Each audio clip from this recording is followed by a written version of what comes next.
Capítulo 21. José e seus irmãos. Ao início mesmo dos anos produtivos, começaram-se os preparativos para a fome que se aproximava.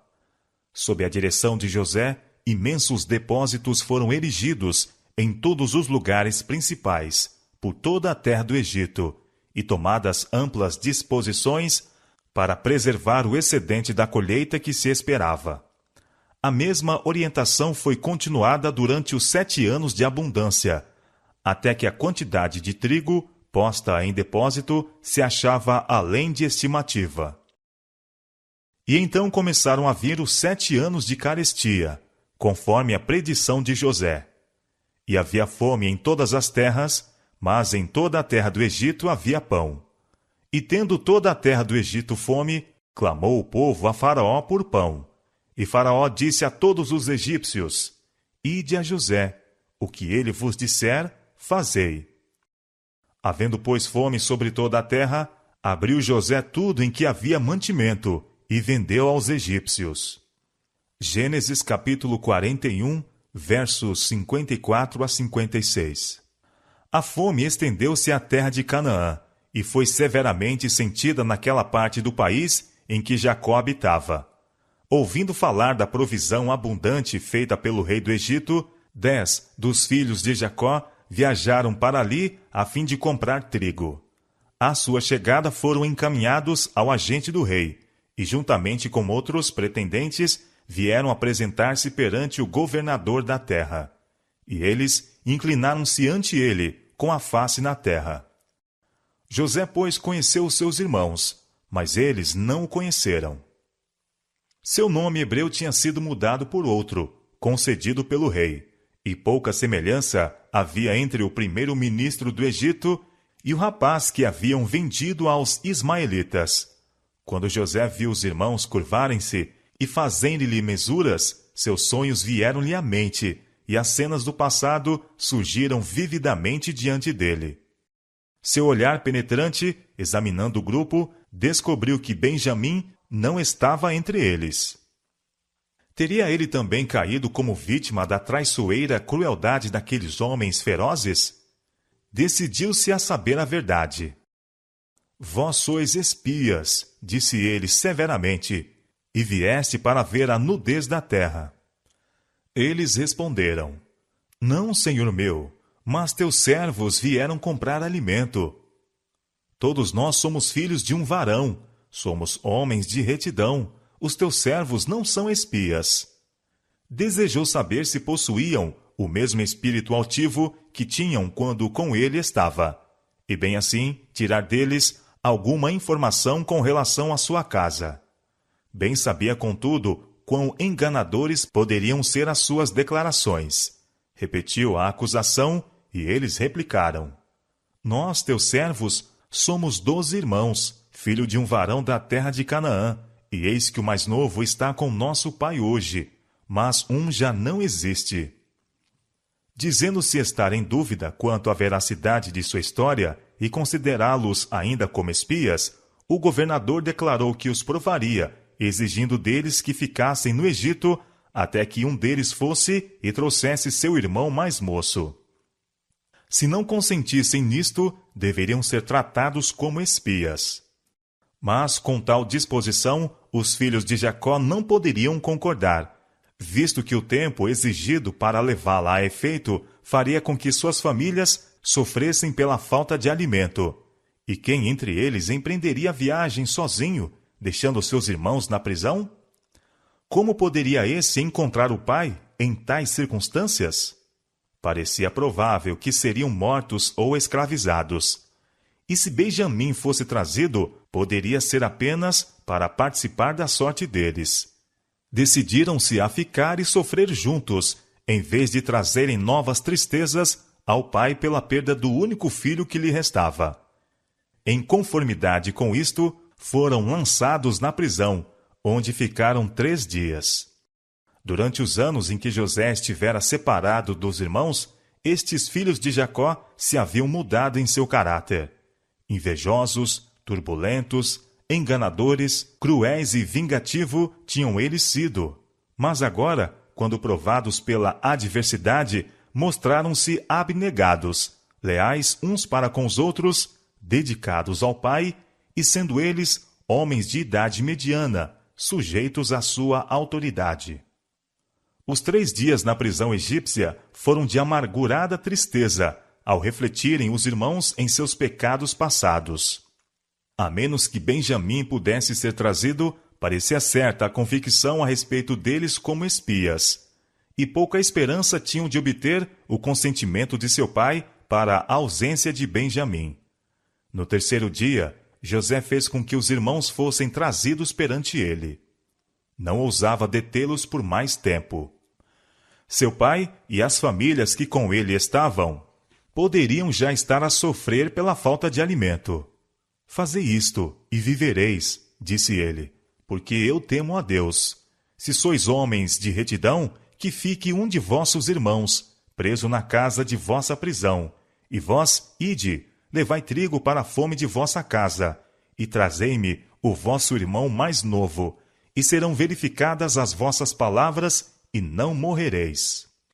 Esta proposta concordavam em aceitar, exprimindo embora pouca esperança de que seu pai deixasse Benjamim vir com eles.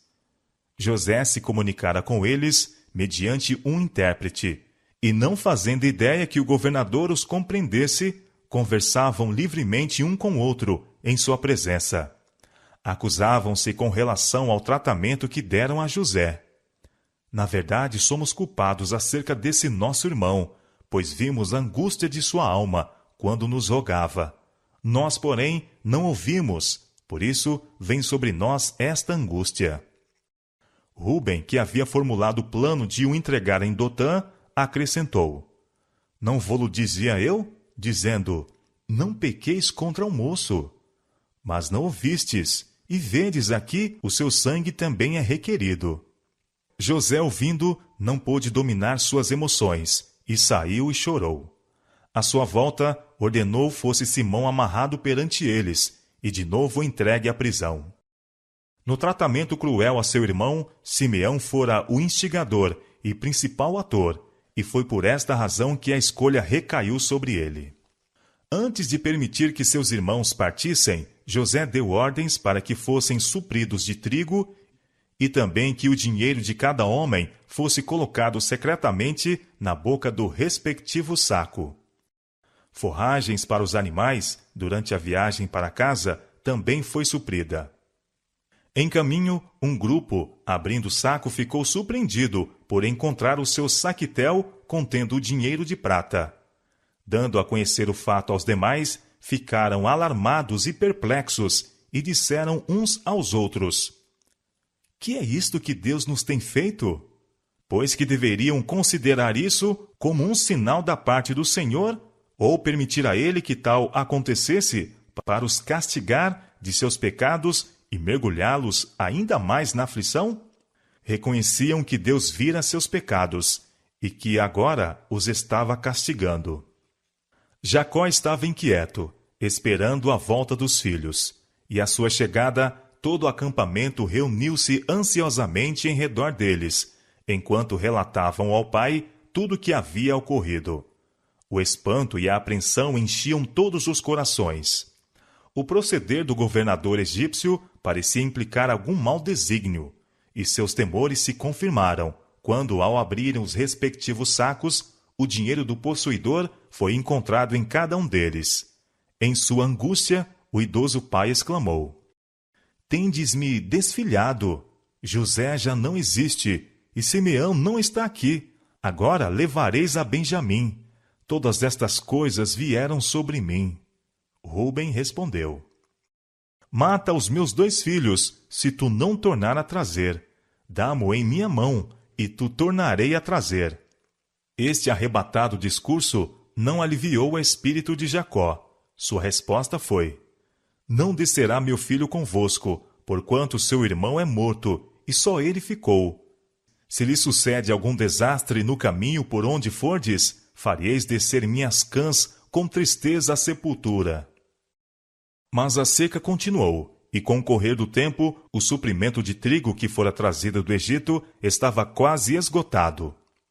Os filhos de Jacó bem sabiam que seria debalde voltar ao Egito sem Benjamim. Tinham pouca esperança de mudar a resolução de seu pai e aguardavam o desenlace daquilo em silêncio.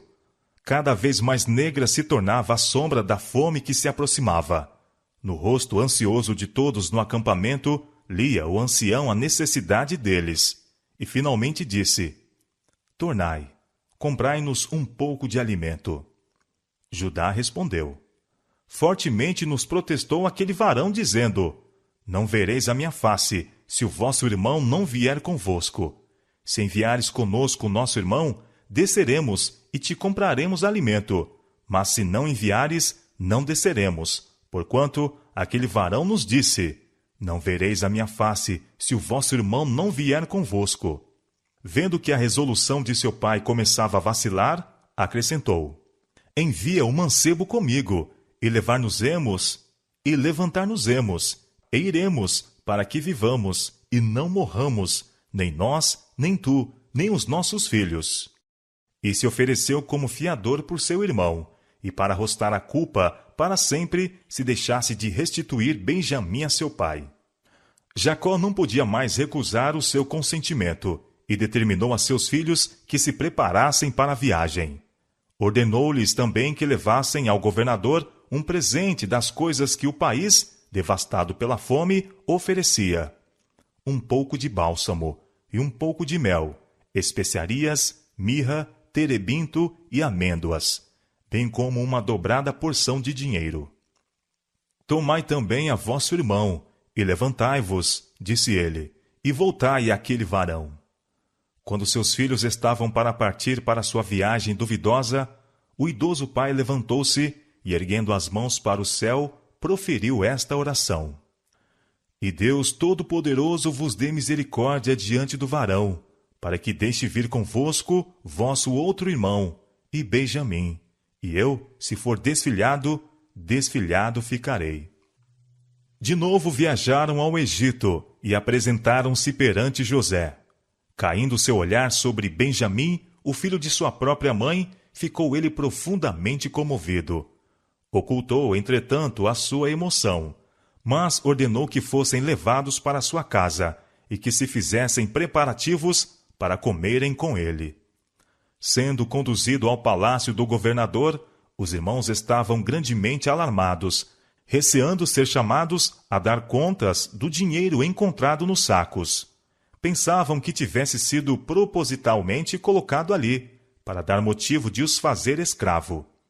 Em sua aflição, consultaram o mordomo da casa, relatando-lhe as circunstâncias de sua visita ao Egito, e em prova de sua inocência, o informaram de que haviam novamente trazido o dinheiro encontrado nos sacos, como também mais dinheiro para comprar alimento, e acrescentaram: Não sabemos quem tenha posto o nosso dinheiro nos nossos sacos.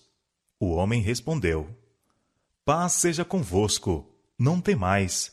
O vosso Deus e o Deus de vosso pai vos tem dado um tesouro nos vossos sacos. O vosso dinheiro me chegou a mim. Sua ansiedade aliviou-se, e quando Simeão, que fora liberto da prisão, uniu-se com eles, entenderam que, na verdade, Deus lhes era gracioso. Quando o governador de novo os encontrou, apresentaram seus presentes e, humildemente, inclinaram-se a ele até a terra. De novo, seus sonhos lhe vieram à mente, e depois de saudar os seus hóspedes, apressou-se a perguntar: Vosso pai, o velho de quem falastes, está bem? Ainda vive? Bem está o teu servo, nosso pai vive ainda, foi a resposta, enquanto de novo se inclinaram. Então seu olhar repousou em Benjamim e disse: Este é o vosso irmão mais novo de quem me falastes? Deus te abençoe, meu filho. Mas, dominado pelos sentimentos de ternura, nada mais pôde dizer. Entrou na câmara e chorou ali. Tendo recuperado o domínio de si, voltou, e todos deram início ao banquete. Pelas leis de castas, aos egípcios era vedado comer com o povo de qualquer outra nação. Os filhos de Jacó tinham, portanto, uma mesa para si, enquanto o governador, por causa de sua elevada posição, comia só, e os egípcios também tinham suas mesas separadas. Quando todos estavam sentados, os irmãos ficaram surpresos por ver que estavam dispostos na ordem exata, segundo suas idades. José apresentou-lhes as porções que estavam diante dele, mas a de Benjamim foi 5 vezes mais a de qualquer deles. Por este sinal de favor para com Benjamim, esperava averiguar se o irmão mais moço era olhado com a inveja e ódio que para com ele foram manifestados.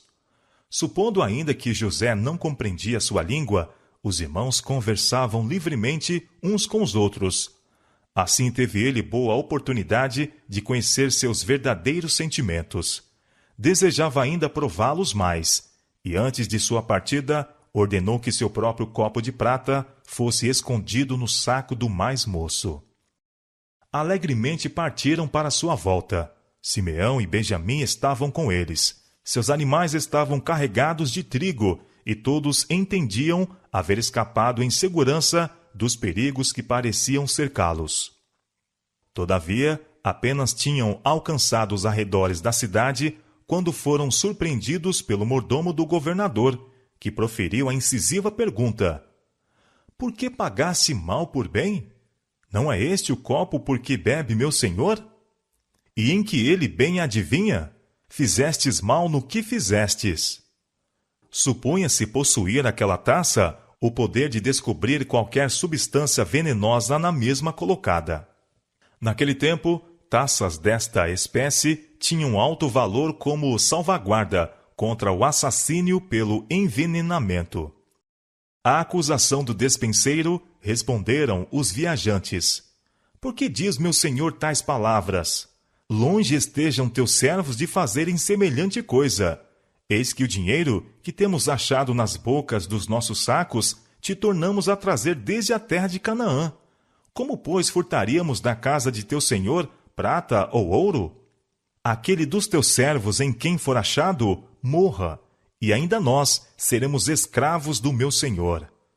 Ora, seja também conforme as vossas palavras, disse o mordomo. Aquele em quem se achar será meu escravo, porém vós sereis desculpados. Começou-se imediatamente a pesquisa. Eles apressaram-se, e cada um pôs em terra o seu saco. E o mordomo examinou cada um, começando com de Rúben, e fazendo-o por ordem, até o do mais moço. No saco de Benjamim foi encontrado o copo. Os irmãos rasgaram as vestes em sinal de completa desgraça, e vagarosamente voltaram à cidade. Em virtude de sua própria promessa, Benjamim estava condenado a uma vida de escravidão.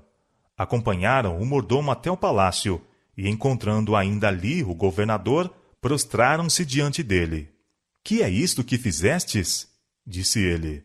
Não sabeis vós que tal homem como eu bem adivinha? José tencionava extorquir-lhes o reconhecimento de seu pecado. Nunca pretendera o poder de adivinhação, mas queria fazê-los crer que podia ler os segredos de suas vidas. Judá respondeu: Que diremos a meu senhor? Que falaremos? E como nos justificaremos? Achou Deus a iniquidade de teus servos. Eis que somos escravos de meu senhor, tanto nós como aquele em cuja mão foi achado o copo. Longe de mim que eu tal faça, foi a resposta. O varão em cuja mão o copo foi achado, aquele será meu servo. Porém vós subi em paz para vosso pai. Em sua profunda angústia, Judá respondeu: Ai, Senhor meu, peço-te, o teu servo dizer uma palavra aos ouvidos de meu senhor, e não se acenda a tua ira contra o teu servo, porque tu és como Faraó. Com palavras de tocante eloquência, descreveu a dor de seu pai pela perda de José, e sua relutância em deixar Benjamim vir com eles ao Egito, visto ser ele o único filho que restava de sua mãe Raquel, a quem Jacó amava tão ternamente. Agora, pois, disse ele, indo eu a teu servo, meu pai, e o moço não indo conosco, como a sua alma está atada à alma dele, acontecerá, vendo ele que o moço ali não está, morrerá. E teus servos farão descer as cãs de teu servo, nosso pai, com tristeza à sepultura, porque teu servo se deu por fiador por este moço para com meu pai, dizendo: se não tu tornar, eu serei culpado a meu pai todos os dias. Agora, pois, fique teu servo em lugar deste moço, por escravo de meu senhor, e que suba o moço com seus irmãos. Porque como subirei eu a meu pai, se o moço não for comigo? Para que não veja eu o mal que sobrevirá a meu pai. José estava satisfeito. Vira em seus irmãos os frutos do verdadeiro arrependimento. Ouvindo o nobre oferecimento de Judá, deu ordens para que todos, exceto aqueles homens, se retirassem. Então, chorando em voz alta, exclamou: eu sou José. Vive ainda meu pai? Seus irmãos ficaram imóveis, mudos de temor e espanto. Era governador do Egito seu irmão José, aquele irmão a quem invejavam e teriam morto, e que finalmente venderam como escravo. Todos os seus maus tratos ao mesmo passaram diante deles. Lembraram-se como tinham desprezado seus sonhos e agido para impedir o seu cumprimento. Haviam, contudo, desempenhado o papel no cumprimento desses sonhos, e agora que estavam completamente em seu poder, vingar-se-ia ele indubitavelmente do mal que tinha sofrido. Vendo sua confusão, disse bondosamente: peço-vos, chegai-vos a mim. E aproximando-se eles, continuou: eu sou José, vosso irmão, a quem vendestes para o Egito. Agora, pois, não vos entristeçais, nem vos pese aos vossos olhos por me haverdes vendido para cá, porque para a conservação da vida Deus me enviou diante da vossa face. Entendendo que já haviam sofrido muito pela sua crueldade para com ele, procurou nobremente banir seus temores e diminuir a amargura da exprobração a si mesmos. Porque, continuou ele, já houve 2 anos de fome no meio da terra, e ainda restam 5 anos em que não haverá lavoura nem cega.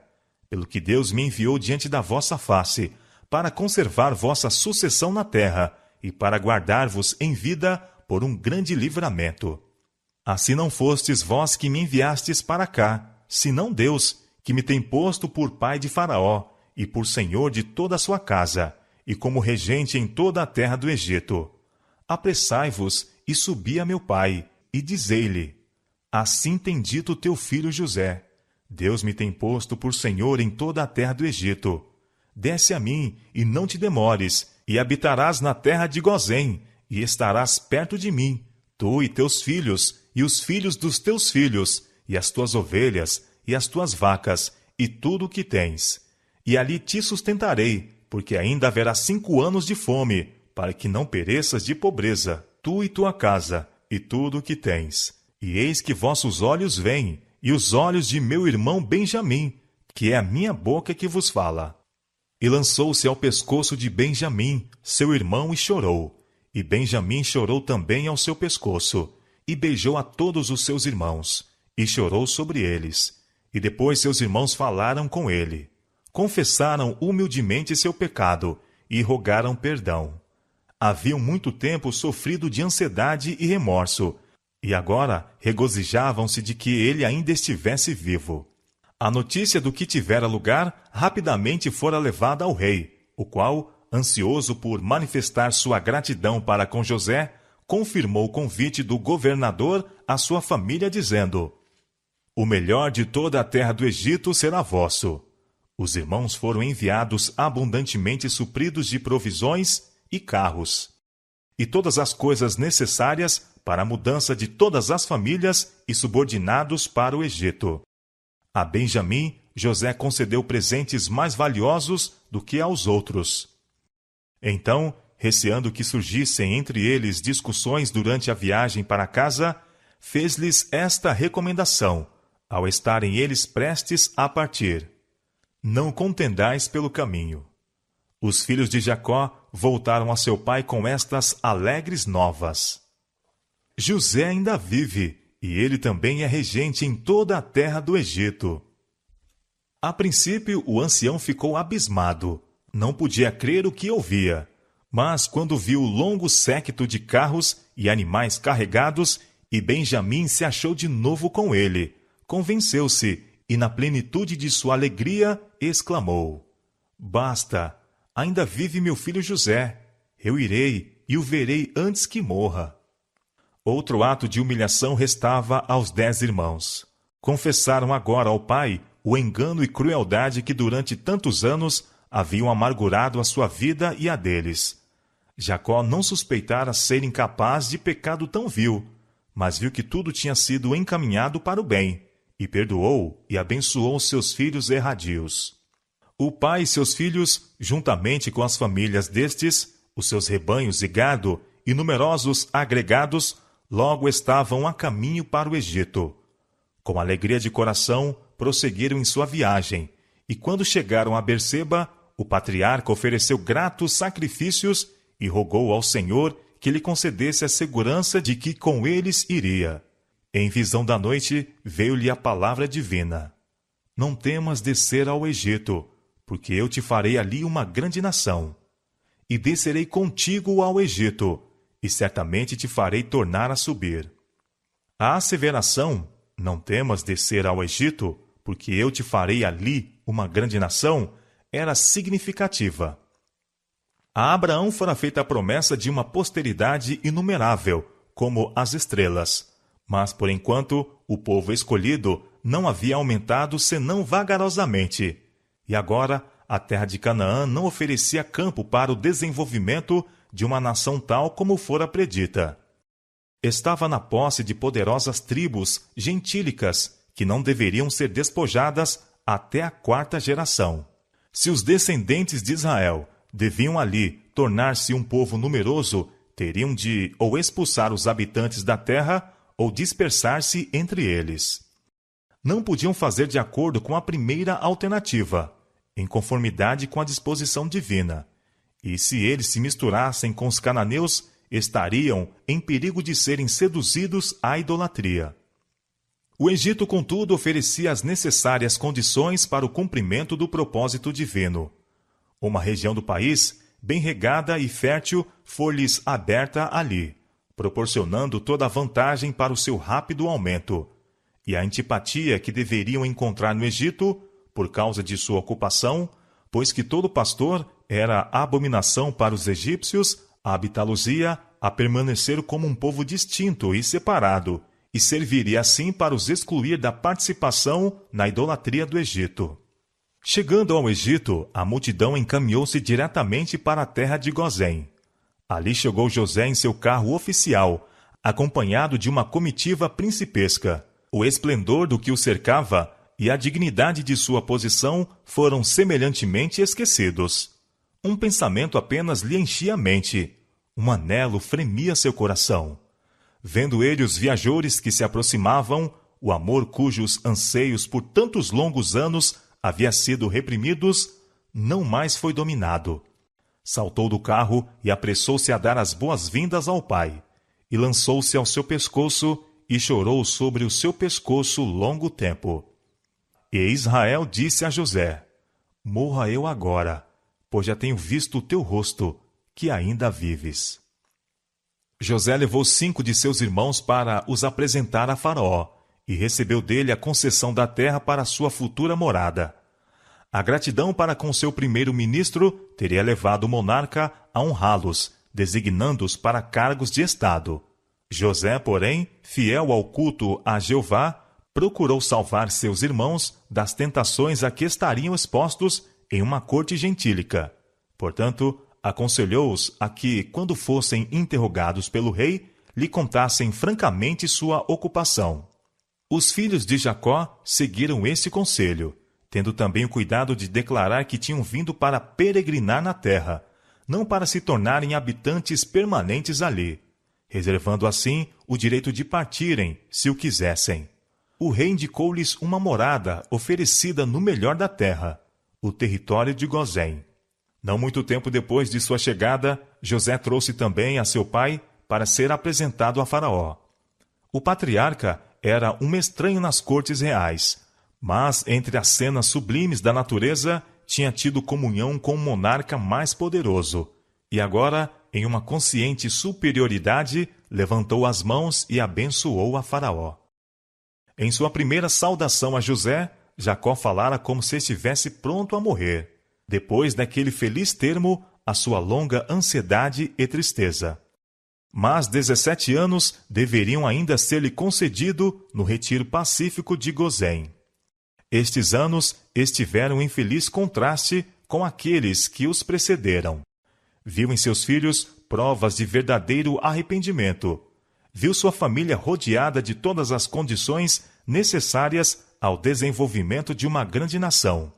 E sua fé apegou-se à segura promessa de seu futuro estabelecimento em Canaã.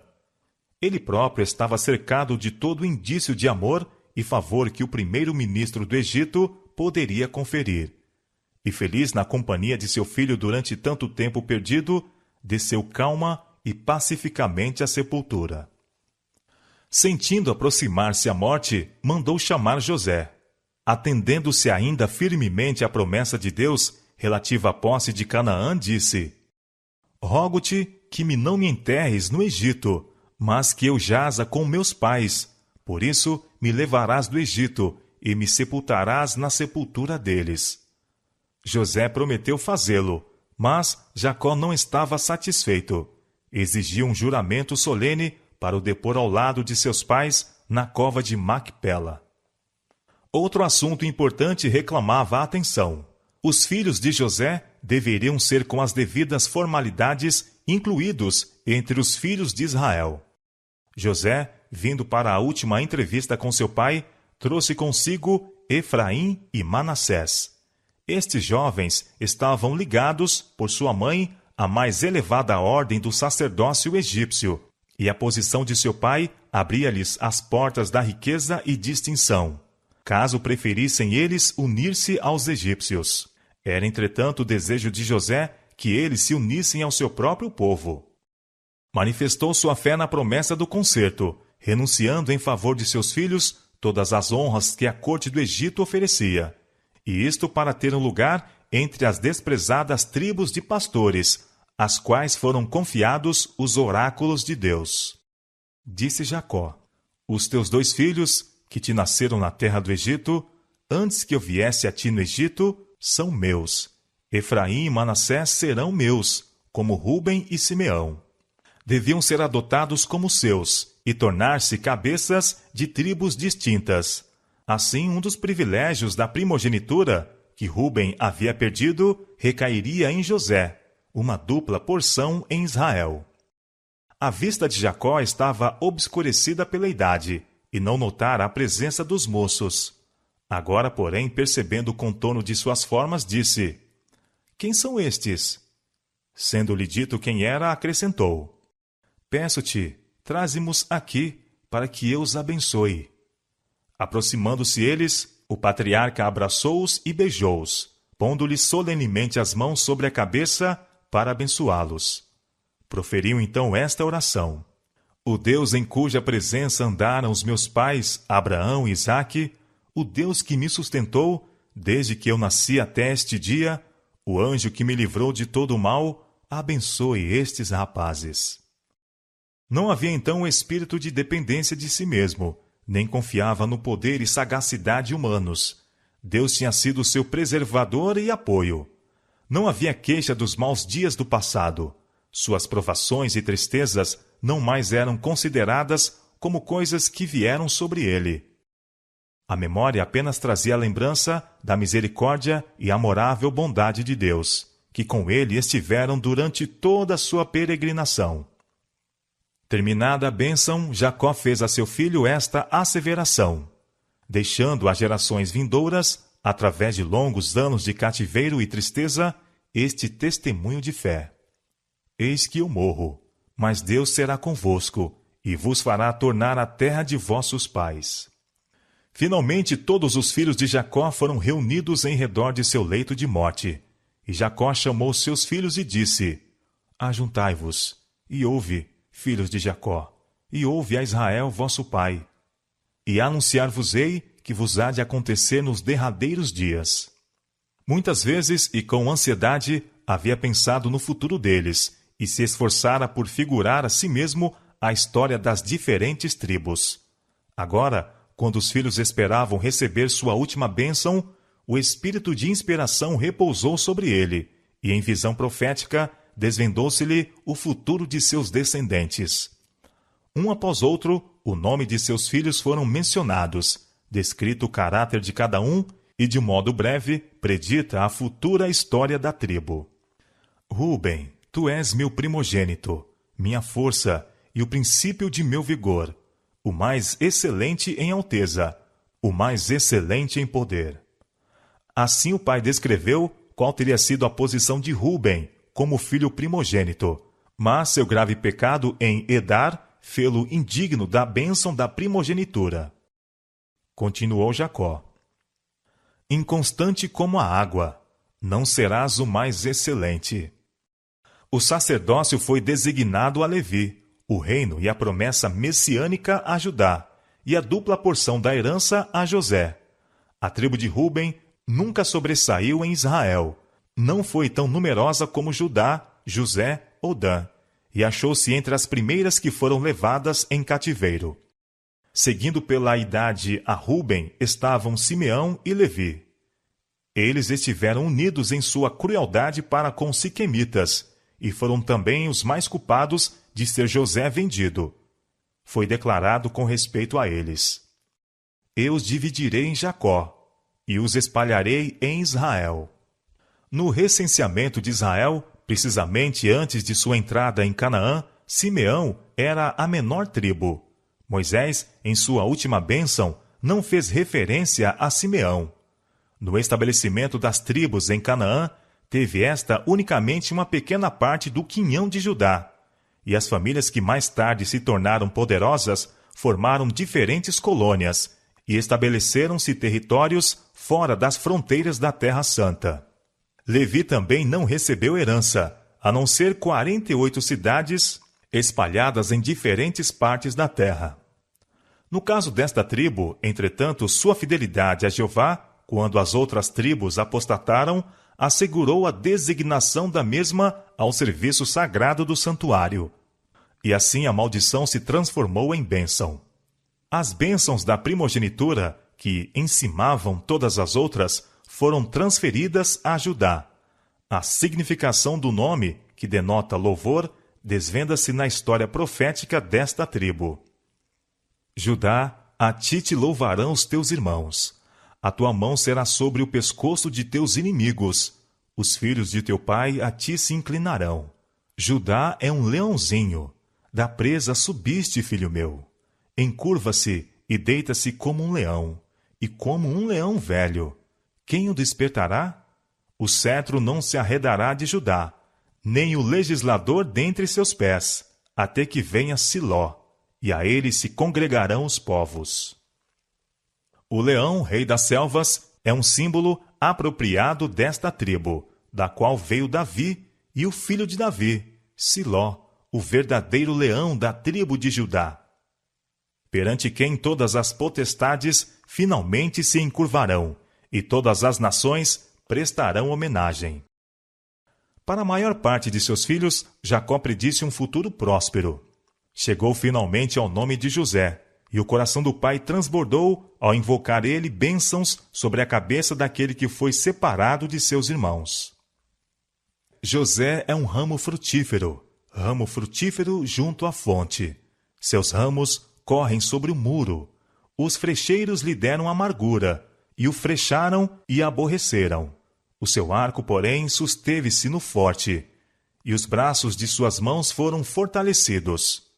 Pelas mãos do valente de Jacó, donde é o pastor e a pedra de Israel.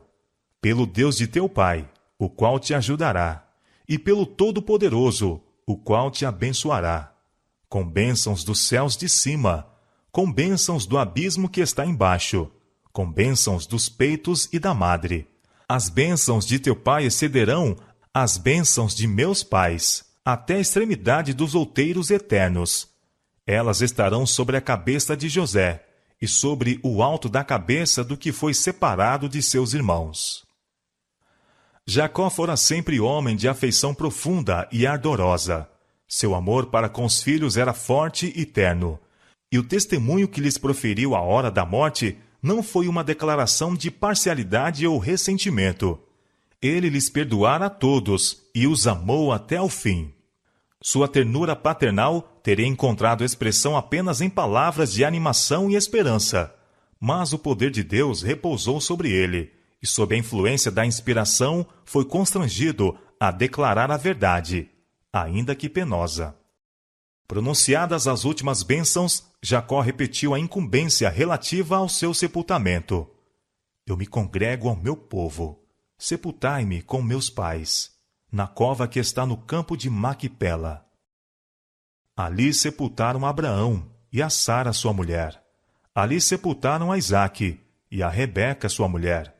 E ali eu sepultei a Leia. Assim, o último ato de sua vida foi manifestar fé na promessa de Deus. Os últimos anos de Jacó trouxeram uma tarde de tranquilidade e repouso após um dia cheio de inquietações e cansaço. Acumularam-se nuvens negras por sobre o seu caminho. Contudo, claro se pôs o seu sol, e o fulgor do céu iluminou suas últimas horas. Dizem as Escrituras: no tempo da tarde haverá luz. Zacarias capítulo 14, verso 7. Nota o homem sincero e considera o que é reto, porque o futuro desse homem será de paz. Salmo capítulo 37, verso 37. Jacó tinha pecado e havia sofrido profundamente. Muitos anos de labuta, cuidados e tristeza ele os havia tido desde o dia em que seu grande pecado fê-lo fugir das tendas de seu pai.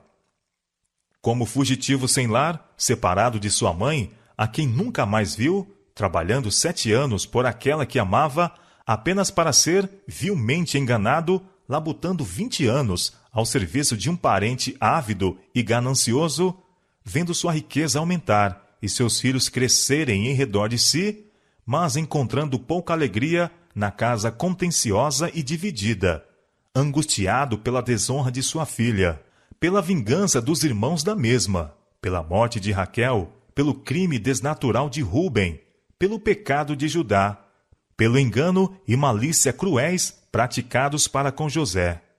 Quão longo e tenebroso é o catálogo de males que se estende à vista. Reiteradas vezes, colheu ele o fruto daquela primeira ação errada. Em frequentes ocasiões, viu repetir-se entre seus filhos os pecados de que ele próprio fora culpado. Mas, amarga como for a disciplina, cumprira ele a sua obra. O castigo, se bem que atroz, produzira um fruto pacífico de justiça. A inspiração registra fielmente as faltas de homens bons, daqueles que se distinguiram pelo favor de Deus. Efetivamente, suas faltas são apresentadas de modo mais completo do que as virtudes. Isto tem sido objeto para a admiração de muitos e tem dado aos incrédulos ocasião para escarnecerem da Bíblia. É, porém, uma das mais fortes provas da verdade das Escrituras não serem os fatos explicados de maneira que os favoreça, nem suprimidos os pecados de seus principais personagens. A mente dos homens é tão sujeita ao preconceito que não é possível serem as histórias humanas absolutamente imparciais. Houvesse a Bíblia sido escrita por pessoas não inspiradas, e teria, sem dúvida, apresentado o caráter de seus homens honrados sob uma luz mais lisonjeira. Mas, assim como é, temos um registro exato de suas experiências. Homens a quem Deus favoreceu e a quem confiou grandes responsabilidades foram algumas vezes vencidos pela tentação e cometeram pecado, mesmo como nós, presentemente, esforçamo-nos, vacilamos e frequentemente caímos em erro. Sua vida, com todas as suas faltas e loucuras, estão patentes diante de nós, tanto para nossa animação como advertência. Se eles fossem representados como estando sem faltas, nós, com a nossa natureza pecaminosa, poderíamos desesperar-nos pelos nossos erros e fracassos.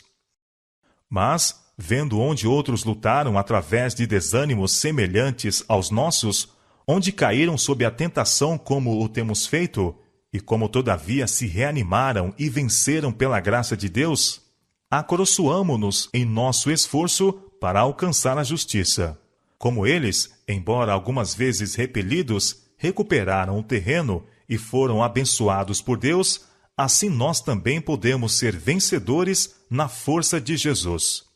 De outro lado, o registro de suas vidas pode servir como advertência para nós. Mostra que Deus de nenhuma maneira terá por inocente o culpado. Ele vê o pecado nos seus mais favorecidos e trata com o mesmo neles mais estritamente até do que naqueles que têm menos luz e responsabilidades. Depois do sepultamento de Jacó, o temor encheu novamente o coração dos irmãos de José. Apesar de sua bondade para com eles, uma culpabilidade consciente fê-los desconfiados e suspeitosos. Poderia ser que tão somente houvesse ele retardado a vingança por consideração a seu pai, e que agora, por seu crime, trouxesse sobre eles o castigo por tanto tempo adiado. Não ousaram aparecer diante dele, pessoalmente, mas enviaram a mensagem. Teu pai mandou, antes da sua morte, dizendo: assim direis a José: perdoa, rogo-te, a transgressão de teus irmãos e o seu pecado, porque te fizeram mal. Agora, pois, rogamo-te que perdoes a transgressão dos servos do Deus do teu pai.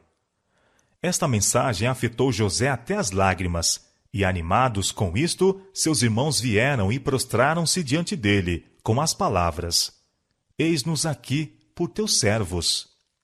O amor de José por seus irmãos era profundo e abnegado, e ele ficou compungido com o pensamento de que o julgassem capaz de acariciar um espírito de vingança para com eles. Não temais, disse ele, porque porventura estou eu no lugar de Deus? Vós bem intentastes mal contra mim, porém Deus o tornou em bem, para fazer como se vê neste dia, para conservar em vida um povo grande. Agora, pois, não temais, e eu vos sustentarei a vós e a vossos meninos. A vida de José ilustra a vida de Cristo. Foi a inveja que moveu os irmãos de José a vendê-lo como escravo. Tiveram a esperança de impedir que se tornasse maior do que eles. E quando foi levado para o Egito, lisonjearam-se de que não mais seriam perturbados com os seus sonhos, de que haviam removido toda a possibilidade de sua realização. Mas sua conduta foi superiormente dirigida por Deus a fim de levar a efeito o mesmo acontecimento que tensionavam impedir. Semelhantemente, os sacerdotes e anciãos judeus estavam invejosos de Cristo, receando que deles atraísse a atenção do povo. Mataram-no para impedir que se tornasse rei, mas estiveram desta maneira a efetuar este mesmo resultado. José, mediante seu cativeiro no Egito, tornou-se um salvador para a família de seu pai. Contudo, este fato não diminuiu a culpa de seus irmãos.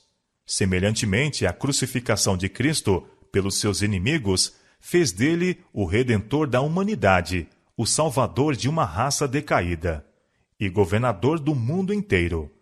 Mas o crime de seus assassinos foi precisamente tão hediondo como se a mão providencial de Deus não houvesse dirigido os acontecimentos para a sua glória e o bem do homem.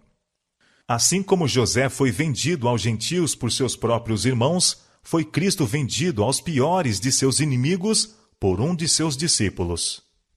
José foi acusado falsamente e lançado na prisão por causa de sua virtude. Assim Cristo foi desprezado e rejeitado porque sua vida justa, abnegada, era uma repreensão ao pecado. E se bem que não tivesse a culpa de falta alguma, foi condenado pelo depoimento de testemunhas falsas. E a paciência e humildade de José sob a injustiça e a opressão, seu perdão pronto e a nobre benevolência para com seus irmãos desnaturados representam o resignado sofrimento do Salvador, pela malícia e maus tratos de homens ímpios, e seu perdão não somente aos seus assassinos, mas a todos que a ele têm vindo confessando seus pecados e buscando perdão. José sobreviveu a seu pai 54 anos. Viveu até ver os filhos de Efraim da terceira geração. Também os filhos de Maquir, filho de Manassés, nascerem sobre os joelhos de José. Ele testemunhou o aumento e prosperidade de seu povo, e através de todos os anos permaneceu inabalável sua fé de que Deus restauraria a Israel a terra da promessa. Quando viu que seu fim estava perto, convocou os parentes ao redor de si. Conquanto houvesse sido honrado na terra dos faraós, o Egito para ele não era senão lugar de seu exílio. Seu último ato deveria significar que sua sorte fora lançada com Israel. Foram suas últimas palavras. Deus certamente vos visitará e vos fará subir desta terra para a terra que jurou a Abraão, a Isaque e a Jacó. E obteve um juramento solene dos filhos de Israel de que levariam seus ossos consigo à terra de Canaã. E morreu José da idade de 110 anos, e o embalsamaram, e o puseram num caixão no Egito. E por todos os séculos de labutas que se seguiram, aquele ataúde, lembrança das derradeiras palavras de José, testificou a Israel de que apenas eram peregrinos no Egito, e ordenava-lhes conservar fixas as suas esperanças na terra da promessa, pois que o tempo do livramento certamente haveria de vir.